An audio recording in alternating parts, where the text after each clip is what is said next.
Everyone tells you to be patient, to trust the timing, to just keep praying. But they don't see what the waiting feels like.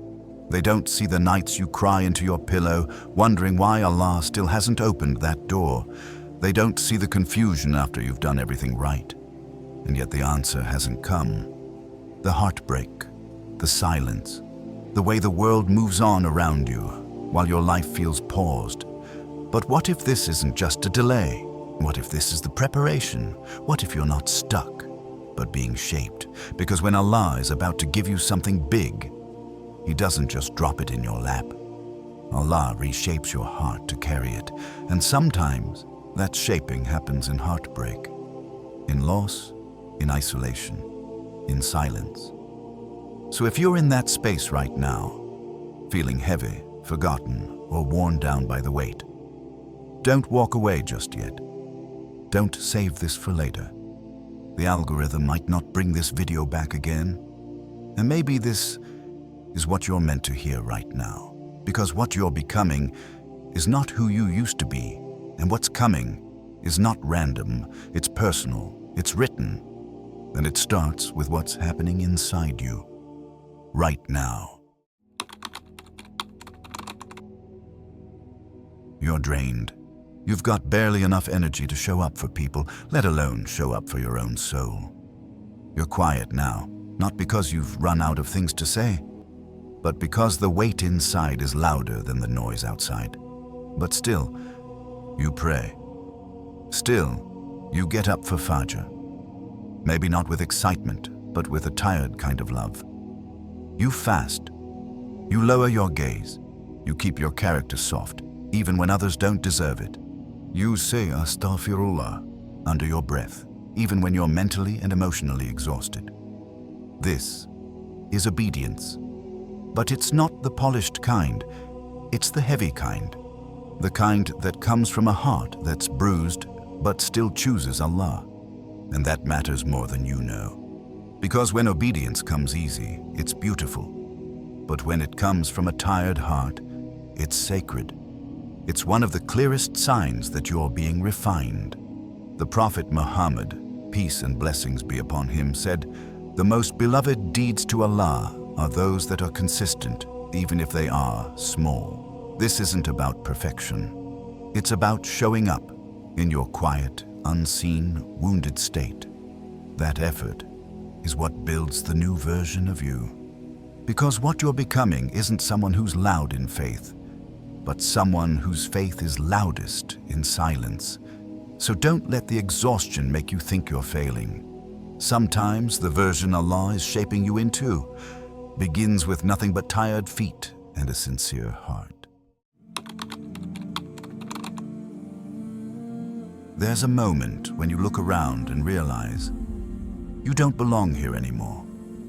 Not in the conversations that once excited you. Not in the environments that used to feel like home. Not with the people who once knew everything about you. It's not that you're better than anyone. It's that Allah is slowly pulling you away from what you've outgrown. You don't enjoy gossip like you used to. You don't chase likes, attention, or shallow approval. You start craving quiet, peace, depth. And sometimes it feels like loneliness. But that disconnect you're feeling, that's a sign, a spiritual shift. Because when Allah is preparing you for something bigger, He protects you by making your old life feel uncomfortable. Not to punish you, but to guide you. Not to isolate you, but to realign you. There's a powerful verse in Surah Al-Anfal, and Allah intervenes between a person and their heart. That verse means Allah places distance between you and the things, or people, that no longer serve your journey. And even though it hurts, you start to understand. You're not boring now. You're not broken. You're just becoming someone who values the unseen over the superficial. Someone who no longer finds joy in temporary highs. Someone who's quietly turning inward, toward Allah. And yes, people may not get it. You may not even fully get it. But that's how transformation begins. When everything around you still looks the same, but nothing inside you feels the same. You didn't just lose a person, or a job, or a dream. You lost a version of yourself that you thought would last forever. You begged Allah to keep certain people in your life. You cried over closed doors, rejected plans, unanswered messages, and for a long time it felt like a punishment. But now, looking back, you see it. You see how that heartbreak woke you up, how that loss forced you to grow, how the silence became the space where your thoughts finally turned into dua. That wasn't destruction, that was redirection. And here's the part no one talks about. Sometimes, Allah doesn't change your life until you're completely shattered, because that's the only time you stop clinging to what's not written for you. The Prophet Muhammad, peace and blessings be upon him, said, "You must know that what missed you was never going to befall you, and what befell you was never going to miss you." You didn't fail. You didn't lose. You were freed from a version of your life that would have held you back. And now? Now you walk differently. You ask differently. You notice what you used to ignore. You cry less from fear and more from gratitude. That clarity didn't come from winning. It came from losing and surviving it with your faith still intact. So don't just mourn what left. Honor what you've gained. A clearer heart, a stronger spine, and a mind that knows exactly who to rely on. You still face hardship. You still get tested.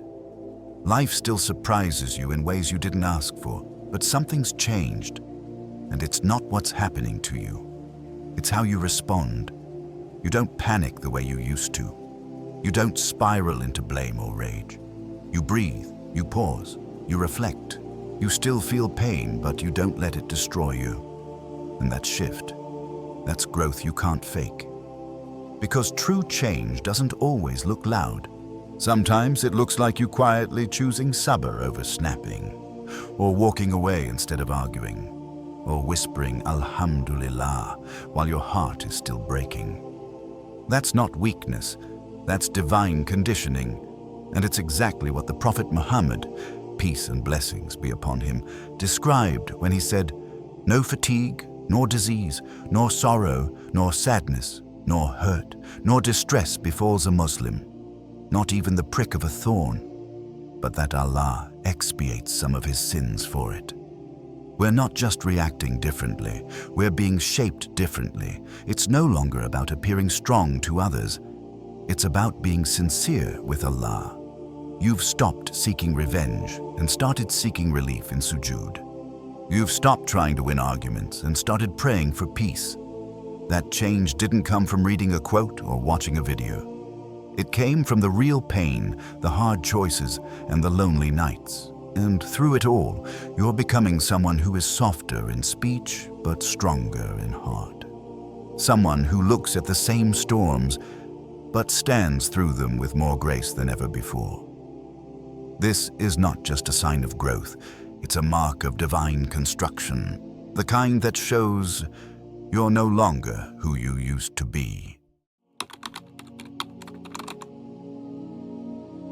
Sometimes we tell ourselves, maybe I'm just changing because I'm getting older. Or maybe this is just what happens after enough disappointment. But deep down, you know this isn't just random character development. There's a reason your heart feels different, a reason your goals shifted, a reason you can't unsee the truth anymore. You're not just changing, you're being positioned. There's a beautiful verse in the Quran that often goes unnoticed. And your Lord creates what He wills and chooses.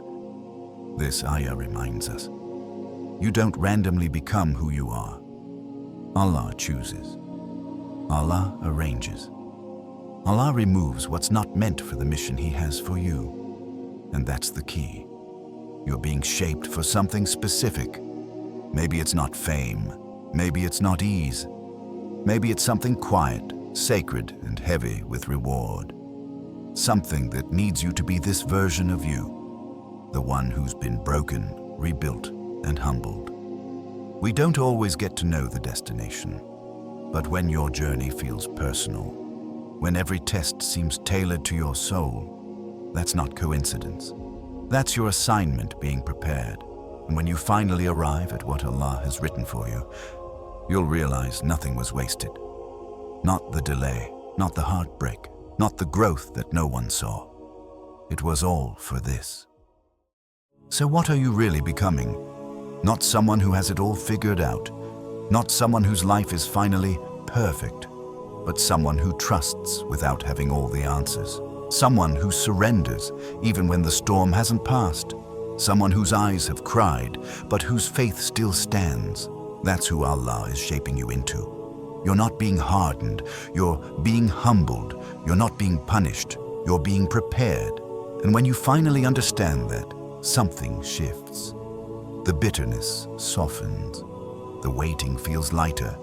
The pain begins to feel purposeful. The Quran says, "And it may be that you dislike something, while Allah places in it abundant good."